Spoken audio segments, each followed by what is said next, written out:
I don't even know what to say at this point. I'm kind of speechless. We're looking at the leaked photos of the upcoming Leica 28-70 f2.8. But before we get started, like this video, hit the subscribe button, and consider joining the channel. Channel members get exclusive access to Filmmaker Alchemy, behind-the-scenes lessons and insights on the business of video production. Learn how to turn your content into gold. Now, this might not be true. It is rumor, it is speculation, it is a leak, so theoretically it could change. But for the purposes of this video, let's pretend that this is real and is coming on June 12th. Well, I just don't know what to say. 28-70 f2.8, does that sound familiar at all? Maybe exactly like the Sigma 28-70 f2.8 lens? This is so frustrating, and it's one of the things that I've been talking about recently is the lens selection for L-mount, specifically coming from Leica. Leica, L-mount. Leica should be leading the charge in terms of lenses and options for L-mount cameras. Lots of great L-mount cameras in the works, coming very soon. We've got the S1R2 earlier this year, high resolution. We've got the S1 Mark II coming out very, very soon. Some people already have it. Very popular camera by all accounts, highly regarded. We'll see as the reviews continue to come out from people who are actually using it in the real world compared to the early reviews that were under embargo. But let's say that these L-mount cameras that are coming out are popular and people are excited to shoot with them, considering all the great features, specifically Lumix. But there's other L-mount cameras as well. Then you got to figure out what camera, if you got a new camera, you got to pair it with a lens or a few different lenses. And Panasonic Lumix announced the 24-60 f2.8. Cool, awesome lens. I'll probably pick one up at some point in time. Maybe if it comes in a kit or, a bundle with an S1 Mark II, I think that's kind of where I'd be looking to scoop it up. But here we have Leica coming out with the exact same thing that Sigma already did a while back. And you gotta wonder, what are they thinking? Now, something I do know about human beings is that they tend to copy other people's success. So maybe there's a room over at Leica where they're sitting around talking and they're looking at other lenses out on the market and they're looking at Sigma and they're going, hey, Sigma made a 28-70 f2.8 that by all accounts, I think is relatively popular, right? It's smaller, it's lighter weight, it's more affordable than the 24-70. That is the classic traditional multi-purpose.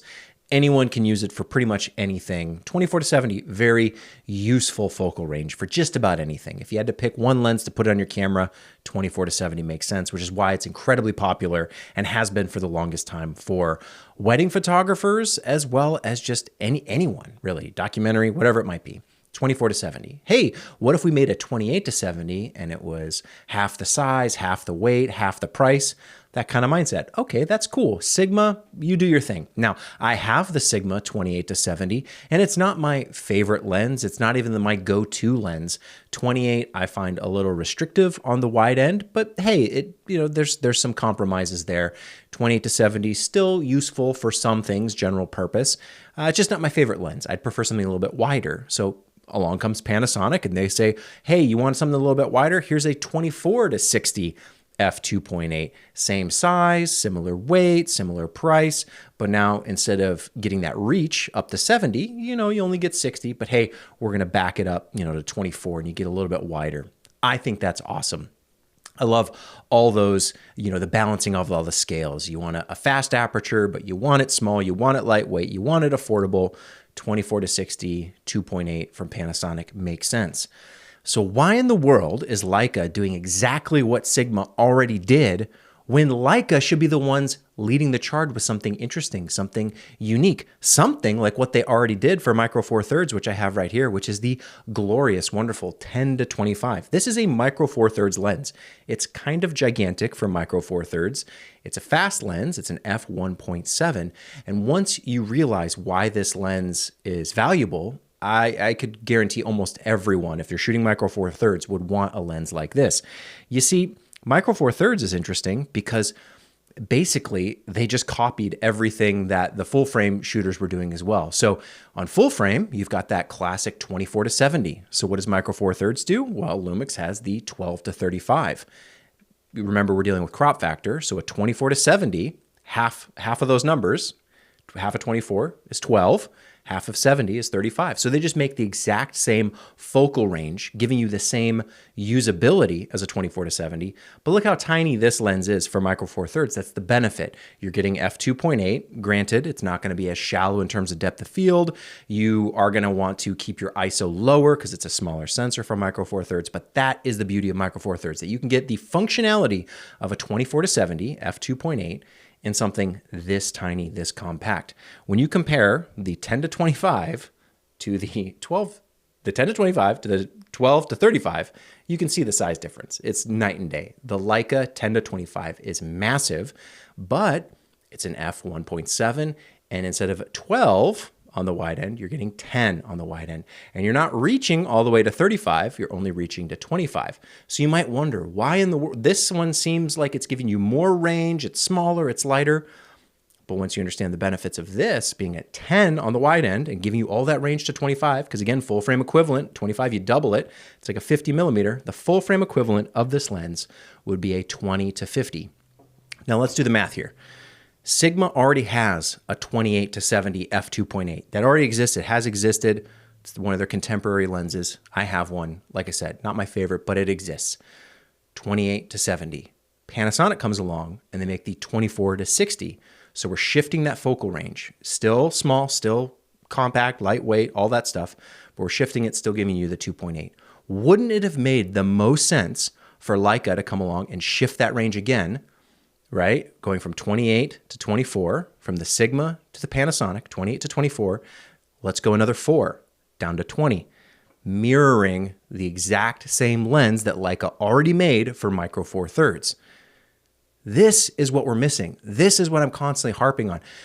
We went Sigma, the 28-70, the Panasonic, the 24-60, so 70-60 on the long end, sacrificed another 10mm down to 50, and that is the exact same. This is that lens for micro four thirds. We just need the full frame equivalent. You see, a lot of times people will look at a lens and get stuck on one attribute, like the aperture. Oh, it's really fast. Okay, but how good is a fast lens if it doesn't give you a good focal range to work with? The point of a zoom lens is all those focal lengths in one lens.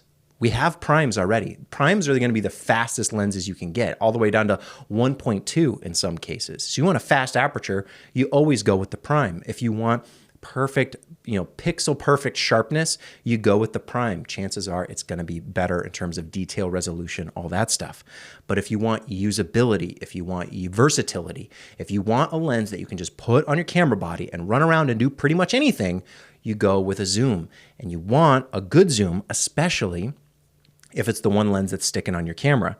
So for me, shooting micro four thirds for the longest time, things like the GH5, GH6, now the GH7, I'm looking at these two lenses. Yeah, I could go 12-35, but I'm stuck at an f2.8, and we already know micro four thirds isn't known for its shallow depth of field and its beautiful bokeh. So that is a compromise and a trade-off with this type of lens. It's good, it's cheap, not cheap, it's affordable, I should say.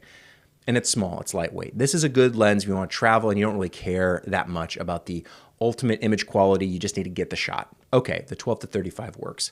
But I will all day, every day, take the bigger, heavier, more expensive lens for those extra 4mm on the wide end, going to 10, full frame equivalent being 20. I'll pay more. It's a faster lens, f1.7, and now all of a sudden micro four thirds is highly competitive with full frame with this type of lens. Now imagine we take that same characteristics, the 10-25, full frame equivalent would be 20-50. We apply that to full frame.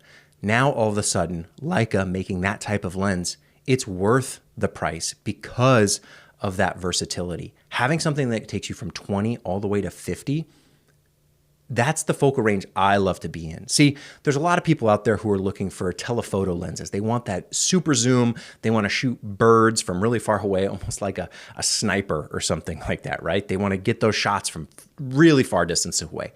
Okay, great. That's a certain type of purpose for wildlife, nature, etc. You've got your wide angle fiends, the people out there who just want the widest of the wide, 10mm on full frame, something like that, ultra wide, but super distorted, not really a look at reality at 10mm on full frame. Even 12, even 14, 15, 16, these are ultra wide, kind of distorted and not my favorite to shoot all the time with. They're a funky look for sure, but I like that middle of the road, that mid-range zoom, but I like it to be extra wide, something like a 10-25. And I'll tell you why. Styles change over time.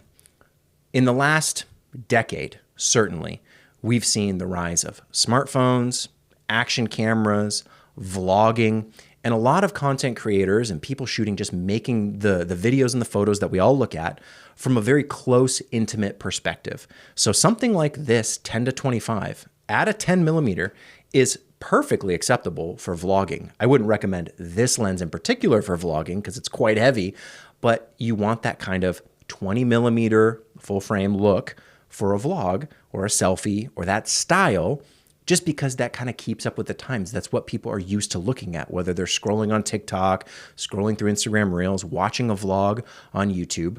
The predominant style that has overtaken the internet in the last 10 or so years is content creators making videos about themselves, filming themselves, and one of the easiest ways to do that is to have something like this. You look at something like the DJI Osmo Pocket 3, another vlogging selfie style camera, and all of a sudden all the content starts looking a certain way, feeling a certain way, having the camera much closer to your subject. It's very intimate, it's very, from a spatial perspective, it's like you're there, compared to traditional Hollywood, which is everything is on a set, far away. Everything's zooming in, long focal lengths, lots of compression, lots of separation between your actors and your background.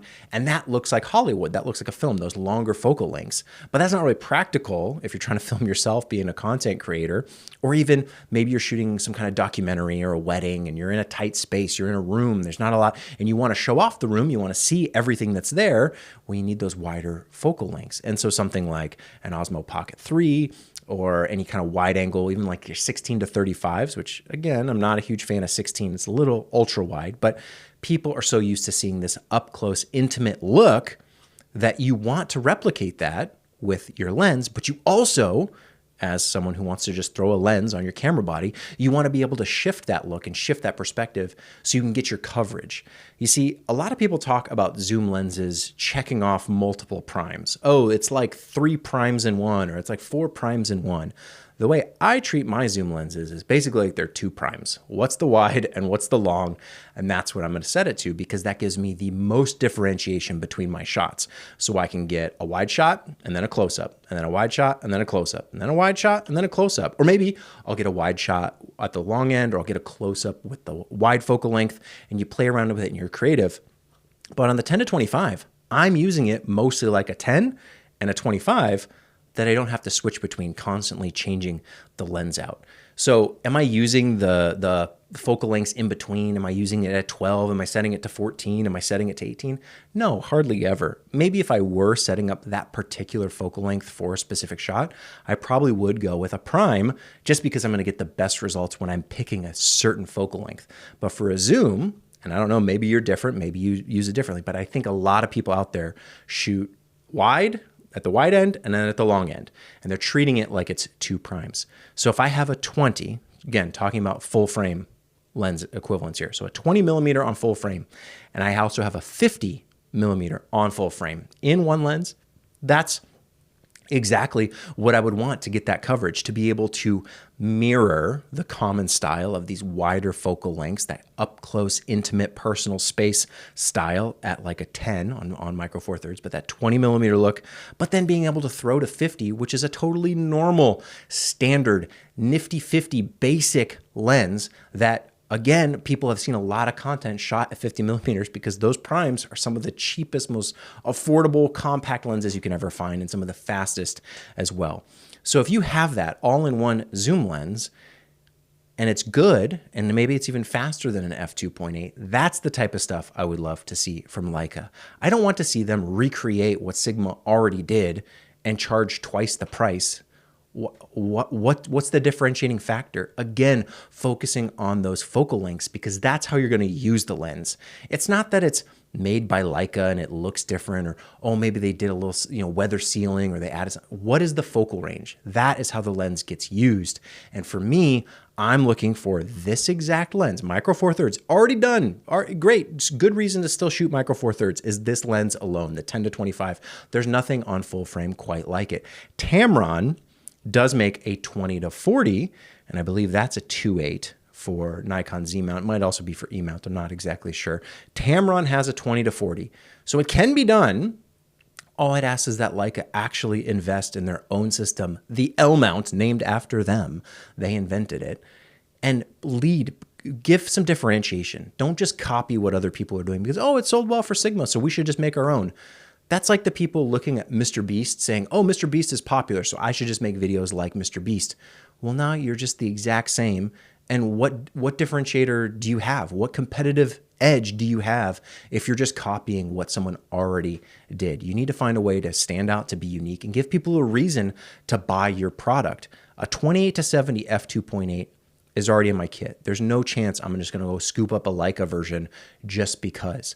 Now, if they made it a different focal range, gave me a different aperture, faster f2, something like that, 20-50 f2 on full frame, maybe it would be a massive lens. I don't know. But the 24-60 2.8 is tiny, it's compact, it's lightweight, and it's affordable. So I would expect Leica to be taking things that one step above.